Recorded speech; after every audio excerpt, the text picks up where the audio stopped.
Yo, Bakayalo, Kono Yalo, et oui, on se retrouve pour une petite review de l'épisode 1 de Tengoku Daimakyu. Pour être honnête avec vous, j'ai vu Jean Café du Kikusho faire une petite review dessus, donc il conseille d'aller regarder cet épisode 1, enfin toute cette saison 1 de Daimakyu, Tengoku Daimakyu, pardon. Du coup, je suis allé voir, comme je sais que John est quelqu'un qui a du goût en termes d'animé, puisqu'il dit que le meilleur manga, évidemment, c'est Dragon Ball, donc je le crois, donc évidemment, donc on va aller regarder.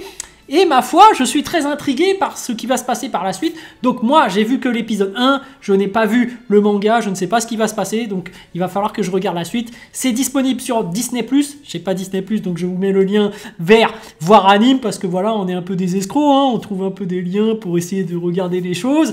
Puis en attendant, les amis, vous avez mon manga Wolfus, instant auto-promo, mais oui, qui sort le 31 janvier 2024. Ne manquez pas le coche, ça va être incroyable les amis, mais vous êtes là pour écouter la review de l'épisode 1 de Tengoku Daimakyu, enfin j'ai oublié le nom, attendez, Tengoku, trop compliqué, obligé cette vidéo à être bide, parce que rien que le nom c'est compliqué, donc Tengoku Daimakyu, les gens vont jamais taper ça sur YouTube, donc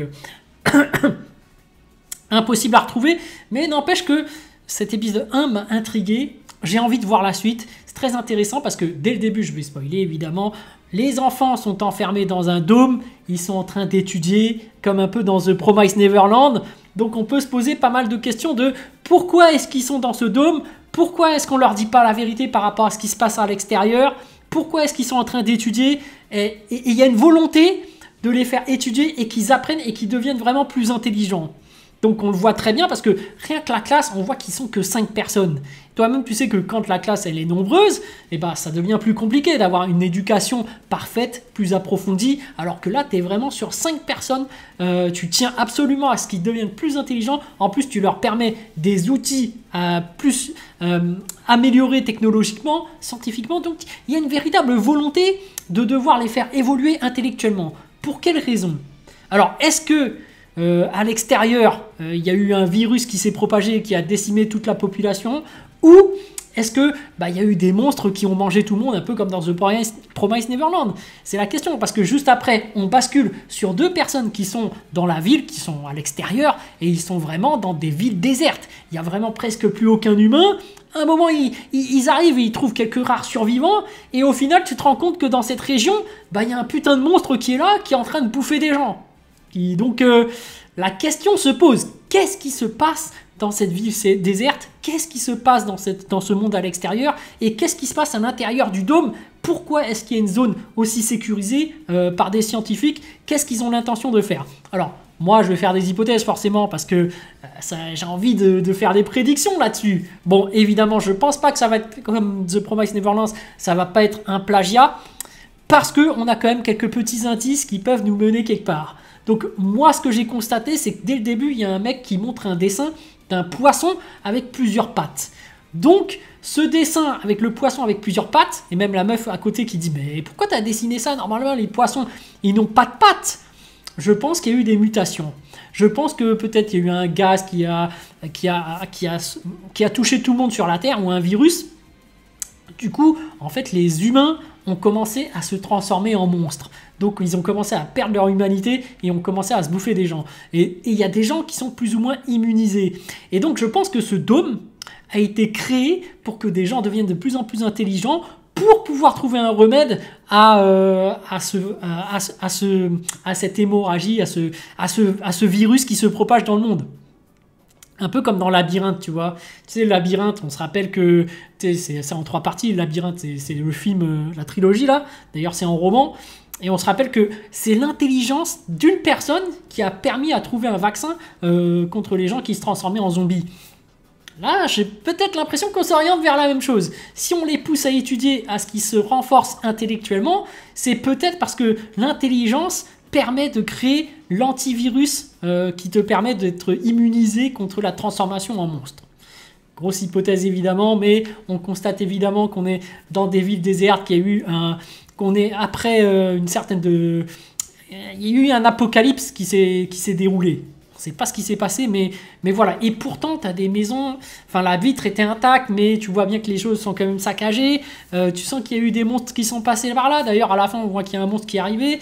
Tu sens qu'en termes de technologie, il y a des pistolets qui tirent des rayons laser. il y aura quelque chose d'intéressant à voir, parce que moi je suis intrigué dans ce genre d'histoire. Et surtout, il y a une certaine ambiance qui est bien foutue, tu as une certaine angoisse, parce que quand tu vois les gens qui marchent dans les villes désertes, qui cherchent des choses et tout, tu sens qu'il y a un truc qui cloche. Donc, voilà les amis. Aussi, par rapport aux deux héros, bah tu sais, il y a la meuf là qui accompagne, qui garde, qui est la garde du corps de l'autre. On sent qu'elle a quelque chose de problématique chez elle. Vous voyez le délire? Parce qu'on voit qu'elle a des cicatrices dans le corps. À un moment donné, elle commence à se dénuder, elle va pas pour prendre sa douche, et à un moment, elle a un délire bizarre. Elle fixe son miroir et elle essaie de l'embrasser ou quelque chose comme ça. Comme si, je sais pas, il y avait une histoire de... elle-même est possédée par quelqu'un d'autre. Ou je sais pas comment dirais-je, mais si jamais il y a un monstre qui est en elle...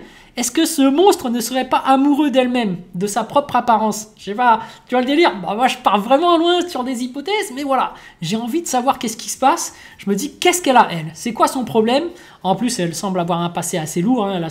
Elle regarde souvent ses deux photos et se dit, voilà, lui c'était son pote et l'autre je sais plus c'était quoi, mais bref, on sent que c'est vraiment une militaire entraînée pour se battre et qui est là pour protéger l'autre. Et pourtant l'autre, on sent qu'il est super balèze aussi, parce que quand les agresseurs sont arrivés, je rappelle qu'ils les a tous défoncés sans aucune arme, donc je me dis que lui, peut-être, c'était l'un des enfants qui était dans le dôme et qui a été entraîné intellectuellement et du coup aussi physiquement, je pense. Donc, les amis, gros mystère, mais moi je suis intrigué, j'adore pour l'instant le déroulement de cette série. Donc l'épisode 1 m'a donné l'envie de regarder la suite, donc je vais regarder la suite. Je vais certainement binge-watcher, comme diraient les Jones, toute la saison pour vous faire un retour de ce qu'il en est.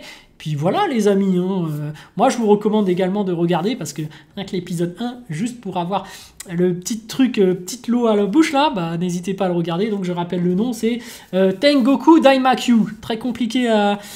moi je pense que s'il y a des animés ou des mangas qui bident, c'est à cause du nom déjà. Parce que dès que c'est trop compliqué, nous les Européens, on suit plus. Il n'y a que les Japonais déjà. Alors que quand c'est un truc Dragon Ball, Naruto, tu vois, c'est un peu plus simple à retenir, je trouve. Bleach, voilà. Donc n'oubliez pas, facile à retenir aussi, mon manga Wolfus.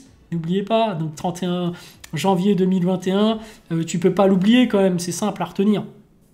Allez, sur ce, je vous dis donc à plus dans le bus, ou plutôt à plus tard dans le car, ou plutôt à bientôt dans le bateau.